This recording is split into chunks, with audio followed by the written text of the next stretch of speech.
Hello అండి. మీరు credit card use చేస్తుంటే సమ్‌టైమ్స్ మనము బిల్ పేమెంట్ ఆన్ టైమ్ చేయడం మర్చిపోతాం. సో, అలాంటి సిట్యుయేషన్స్‌లో బ్యాంక్ వాళ్ళు మనకి late fee, interest and GST అయితే చార్జ్ చేస్తారు మనకి. మీరు once in a year late payment చేసినా మీకు పేమెంట్ లేట్ ఫీస్ అయితే వాళ్ళు రివర్సల్ ఇచ్చేస్తారండి.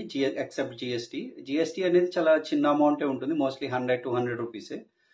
సో, ఒకవేళ మీరు లేట్ ఫీస్ ఏమన్నా చార్జెస్ పడితే మీరు అది first time in a year అయితే డెఫినెట్గా మీరు కస్టమర్ కేర్కి కాల్ చేసి రిక్వెస్ట్ చేయండి.